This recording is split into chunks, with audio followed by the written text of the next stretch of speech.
Hi, this is Gayle with BERNINA of Naperville, and welcome to our February Fat Quarter Club. And look at me, out here, outside, without even a coat on. Well, I'll tell you what, it might be starting to get warm, but it's time to cozy up with the one you love, because our theme this month is Valentine's bowl cozies. Now, I know we made a bowl cozy a few years ago, and that's fine, but we've got a lot of new tricks and fun things. So we are gonna make this bowl cozy one of a few different ways.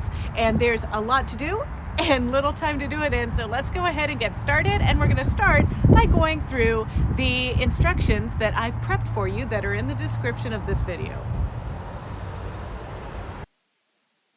Okay, for those of you that don't know about this cool program that we have, Fat Quarter Club, well, we send you 6 fat quarters every month if you choose to participate, and each month you get a video like the one you're watching. Well, this month being February, we thought there's no time like the present to have a Valentine's Day theme. Now, happy Valentine's Day, everybody. I made it just in under the wire, right? So our fabric selections this month are from our friends at Art Gallery Fabrics. And there are 4 selections from the Love Struck collection and 2 selections from the Open Heart. And we hope that you really enjoy them, whether or not you make a bowl cozy or not. So this project, bowl cozies, are the perfect thing to keep your hands protected when heating up your soup or your oatmeal or stews and other dishes in Chef Mike, you know, the microwave. Well, they also work great for cold desserts, but did you know you can also make cute gift baskets from them? You can use them as drop trays for like jewelry, hair scrunchies, things like that.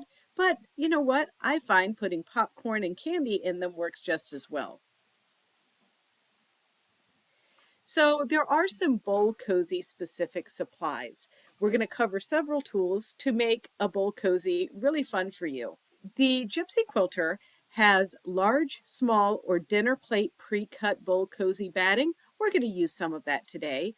And then they also have a template that is like a jelly roll bowl cozy template. And it has markings for the darts on it. And it also has lines marking where the jelly rolls are going to go. I use mine a little bit differently, and you'll see further on in the video how I use them. Creative Grids also makes a non-slip bowl cozy template set, and these are great if you want to cut your own batting rather than using pre-cut batting.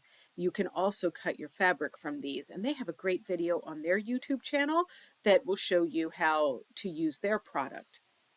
There's also Pellon Wrap and Zap. I had mentioned earlier that the Creative Grid templates actually, you can cut your own, and the Pellon is a little bit thicker than one layer of the pre-cut bowl cozy batting. So if you don't want to put a lot of layers or sew a lot of layers into stuff, you might consider 2 layers of fabric, your front and your back, and then 1 layer of the Pellon Wrap and Zap. And we sell it by the yard online. So it's really important to use the products like the batting that's specifically designed for bowl cozies, because believe it or not, when we microwave different fibers, they might react differently in your microwave. So the best advice I can give you is to use 100% cotton materials. So the Wrap and Zap is perfect for this. And then of course, the bowl cozy template batting is also what you're going to be using, but nothing else.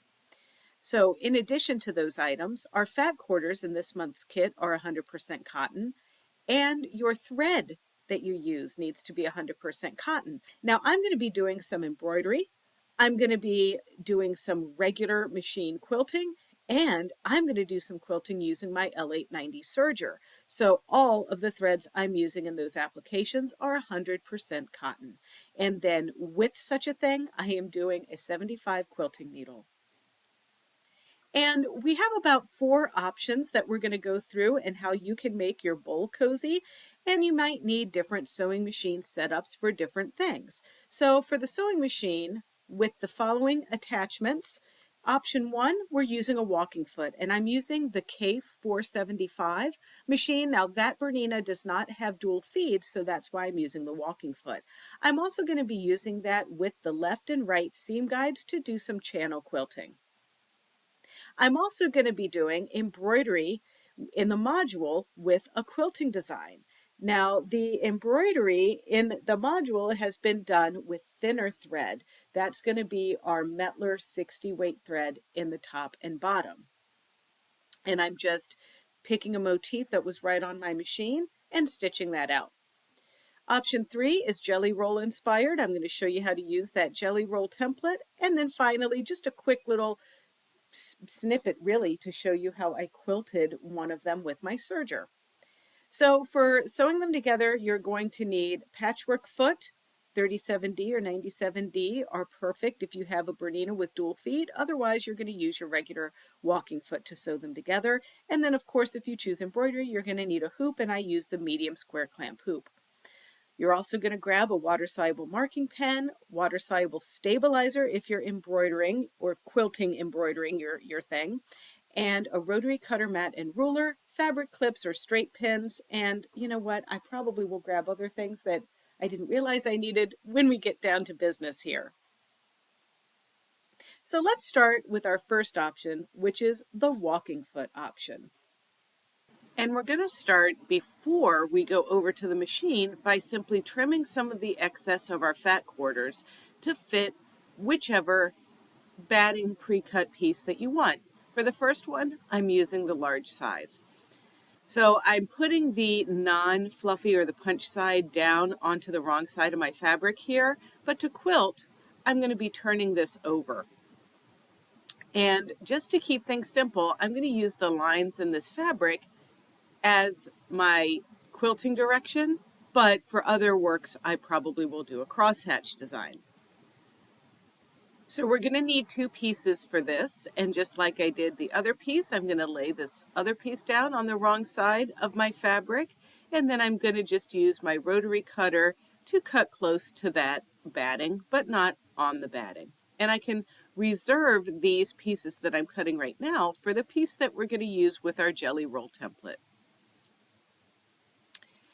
Putting the walking foot on is not easy for some people, but once you know the basic principles, it is. Now, don't forget, you can check out our video that we made on how to install the Bernina walking foot right on our Bernina of Naperville YouTube channel at youtube.com/Bernina of Naperville.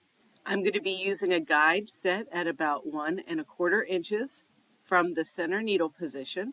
So that requires that little bracket to hold my guide into place. And a walking foot functions because this little fork goes up over the area where the screw holds on. And you just place that on. And then there's a notch in the cone of the walking foot, or there's a notch in the walking foot to accommodate the cone. And you can just slip it on and pull that little lever down to hold it into place.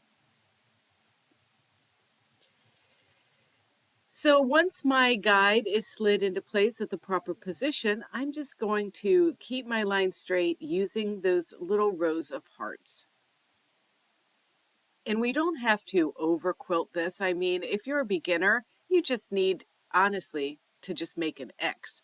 But sometimes this project is an opportunity for us to practice our machine quilting skills. Once you've quilted the first piece, let's crosshatch our second piece. And I'm using a Hera marker and my long 6x24" ruler to do this. The Hera marker is like kind of pointy there, and as you glide it along the fabric, it leaves an indentation that you can see, and it's a nice alternative to always using like blue water-soluble marking pens and things like that. And because I have those guides set up on my ruler, I can just easily make just 2 diagonal lines on this piece and then use my guides to complete the rest of the stitching. And I start by stitching right in the crease that was created with that Hera marker. You can see them there. And then I just line up my previous stitching with my guide, and I'll be doing this both ways until I've got like a checkerboard effect on my piece. So once we get these stitched, we're just going to put them aside because we have some other techniques that we're going to work on. And I usually cut out my pieces right along the edge of my template. Now, for those of you that might have an embroidery machine, well, let's hoop up some water-soluble stabilizer. Now, here's the deal. We're going to need 2 pieces of water-soluble stabilizer, and it's really, really important that after you make your bowls that have water-soluble stabilizer in them, that you completely wash them to get all of the stabilizer out. But I'm going to place my pre-cut template batting right in the center of my hoop like you see there. And then you can kind of point and shoot and do this because, you know, it's meant to be easy, or you could mark the center, whichever you prefer. And we're going to go over to our Bernina 880 that has the embroidery module attached. And I've chosen a design that's loaded right on my machine in the quilting folder. And it's just this little design that looks kind of square. And I'm just stitching that out with that thin 60 weight Metler thread. I picked a design that was a single stitch just so it would go faster, and also I didn't need to be staring at a bunch of thread. So when I did the other side, I marked the center of my batting and used my pinpoint placement centering option to kind of center my needle into the piece, just, you know, so I could try to get the design more centered. And then once I started, I just stitched the design like you saw me do the other one. And, you know, I'm trying to decide, do I want to use both of these together on the same bowl, or do I want to pair these with other things? I don't know. But whatever it is, I need to trim my pieces around that template and now prepare my piece that I'm going to use for the jelly roll inspired piece. I say jelly roll inspired because I didn't really use a jelly roll. We're going to cut our 2.5-inch strips.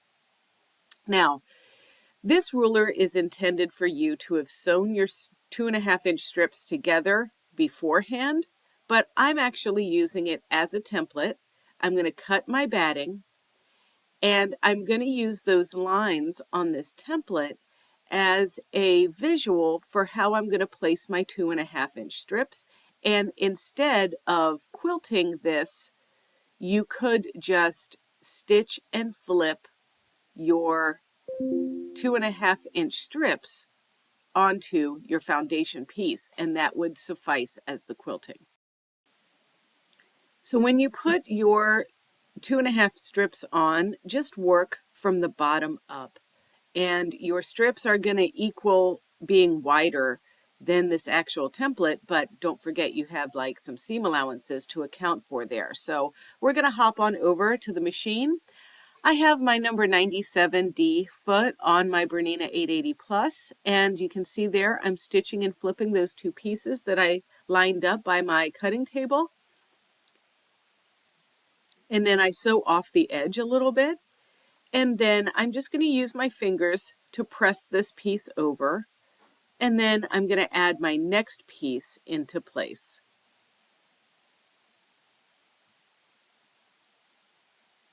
And you might recognize these fabrics from our large bowl that we made.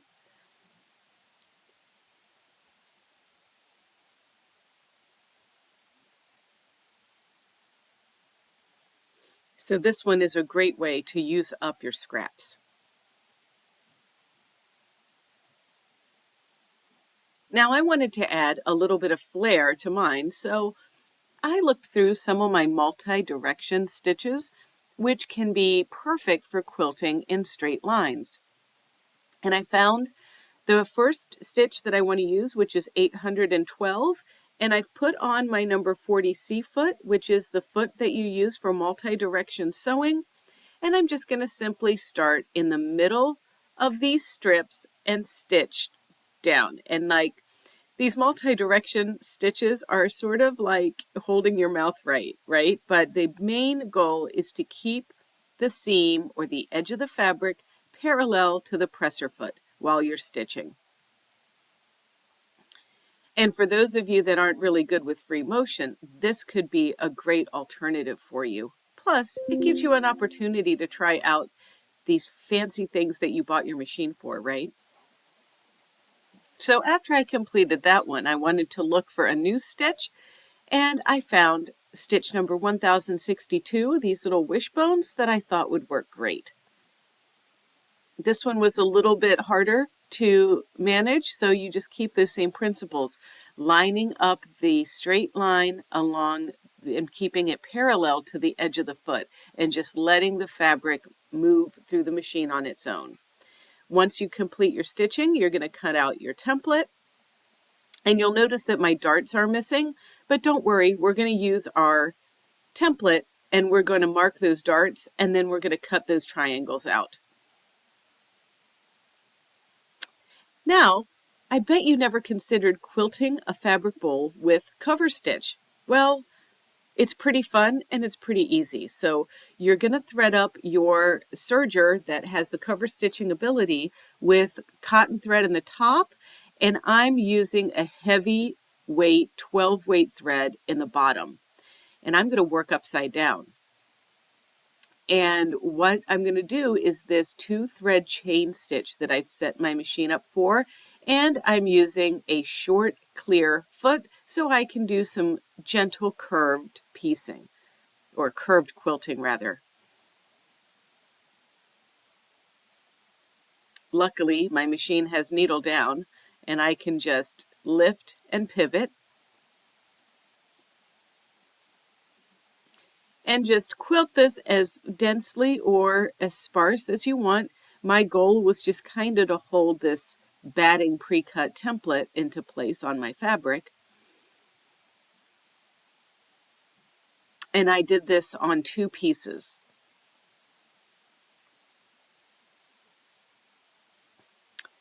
And now that we have a bunch of these bowls, it's going to be time to sew them together. And we start with the darts. And here's my large bowl that you saw me do first. So we're going to take this and we're going to just pinch these together and hold that little V together like a dart. And I use a 1/4 inch to 3/8 of an inch seam allowance. It doesn't have to be accurate, you just have to be consistent with what you choose.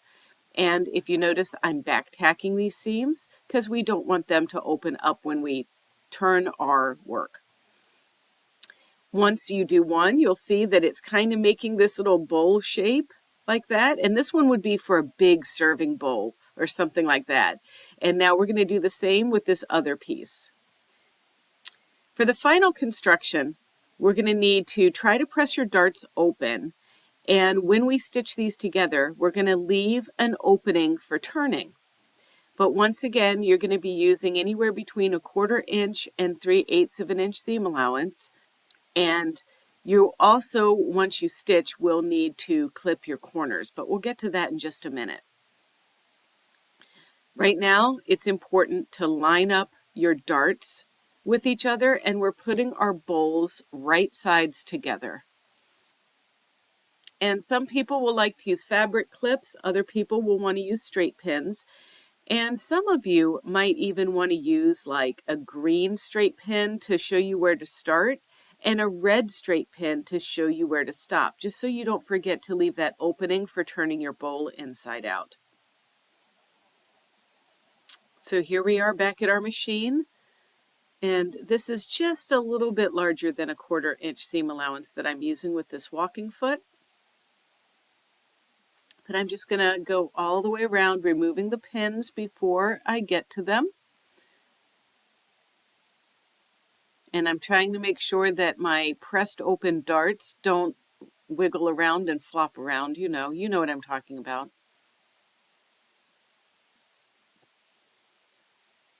And I did back tack at the beginning. And when I get to that last pin, I'll be back tacking. Okay, so now that I'm at the end, it's time to back tack. And then we're going to go over and we're going to trim our little concave pieces here. Use your sharp tipped pointy scissors to do this. You don't want to cut the thread stitching, you just want to cut right up to it. And then you may need to trim the curves of your bowl as well. And I didn't trim those curves in this application, but if I would have gotten a much smoother curve on my bowl. And I wouldn't bore you with watching me struggle with turning this thing inside out. But I am going to poke my little corners out a little bit, and then I'm going to press it over at the iron, steaming it really well so that it makes a very nice crease. So that seam is kind of bulky, but I'm just going to leave it. It's going to be fine. And I'm going to skip my little opening there for a minute and just deal with all of the ones that are solidly sewn together. And I will take this bowl and press both sides of it. So I just kind of work things until they look nice and smooth. There I am closing the opening, and I'm going to give that a good pressing. And you're going to make all of your bags like this. This is how they're all going to be stitched together, regardless if you made a large one, a small one, or a jelly roll inspired one. And then we're just going to line that up the same way we lined up our seam allowance. You might want to elongate your stitch length just a little bit to do this piece, but we're going to sew around. And then this will also top stitch that opening in place that you left for turning. And then you have yourselves a nice collection of bowls, ladies and gentlemen. What do you think? Are you going to make a bowl cozy, or 2 or 3 or 4 or however many? I recommend it. And I also have to tell you once more that you want to make sure that you use the Zap It product or the pre-cut Bozal product in your microwave, because otherwise you could have a little accident. But if you want to see more videos like this or tutorials or whatever, don't forget to check out our Bernina of Naperville YouTube channel. It's easy. It's youtube.com/Bernina of Naperville, and there you can like, comment, and subscribe. Now, go cuddle up with a bowl of chocolate and watch a little romantic comedy or something. Bye-bye.